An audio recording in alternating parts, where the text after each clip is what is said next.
वो पांच पांच जिंदगियों को तबाह करने वाला वहशी है। सालों पहले उसकी सनक से कांप उठे थे पड़ोसी, जब अपने ही घर में अरशद ने खोद डाली थी कब्र। अब उसी अरशद के हुए कई चौंकाने वाले खुलासे। सनक में उसने उतार दिया अपनों को ही मौत के घाट।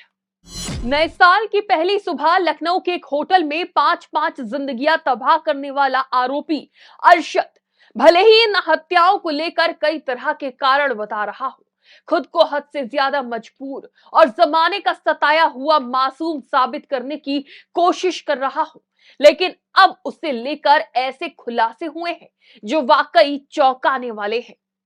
अपनी चार सगी बहनें और मां को एक ही रात में मौत की घाट उतार देने वाला आरोपी अरशद कितना बड़ा सरफिरा है, इसकी बानगी 1 जनवरी की सुबह देखने को मिली। लेकिन अब अरशद को लेकर नए नए खुलासे हो रहे हैं। वो कितना खूंखार और सनकी है, इसे लेकर उसके पड़ोसियों ने बताया कि वो पहले भी किसी साइको की तरह हरकतें करता रहता था।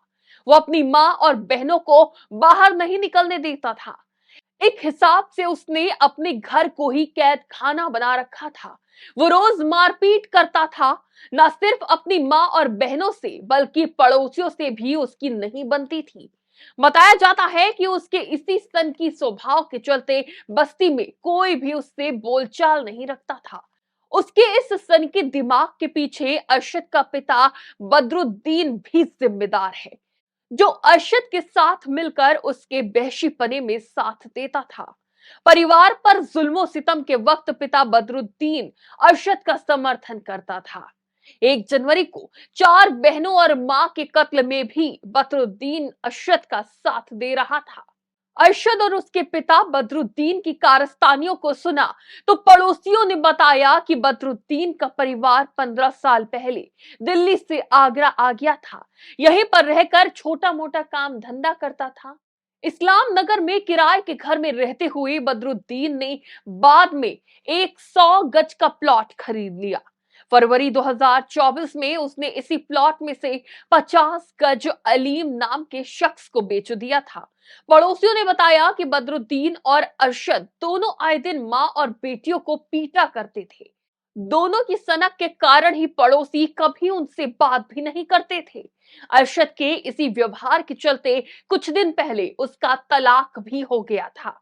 उसके मोहल्ले वालों ने बताया कि उसके सिर पर शुरू से सनक सवार थी। इसी सनक के चलते 5-5 हत्याएं करते समय दोनों बाप बेटे के एक बार भी हाथ नहीं कांपे। हालांकि अरशद ने कत्ल के वक्त जो वीडियो बनाया उसमें वो बस्ती वालों पर ही गंभीर आरोप लगा रहा है। बता रहा है कि उसका प्लॉट कुछ लोग कब्जाना चाहते हैं और उसकी बहनों को अगवा कर हैदराबाद ले जाकर बेचने की साजिश रची जा रही है। उसने ये भी बताया कि पिता बदरुद्दीन को जेल भेजने की साजिश लंबे समय से रची जा रही है ताकि उसकी बेटियों को बेच सके। अरशद ने धर्म परिवर्तन और हिंदू संगठनों से मदद मांगने की भी बात की थी। पीएम मोदी और सीएम योगी से न्याय की गुहार लगाई। हालांकि जो बातें वीडियो में अरशद कह रहा है उसमें कितनी सच्चाई है, इसे लेकर पुलिस छानबीन में जुटी है। मामले की तह तक जाकर पुलिस इस घटना से जुड़े हुए एक एक पन्ने तलाश रही है। जांच के बाद ही इस मामले की हकीकत सामने आ पाएगी।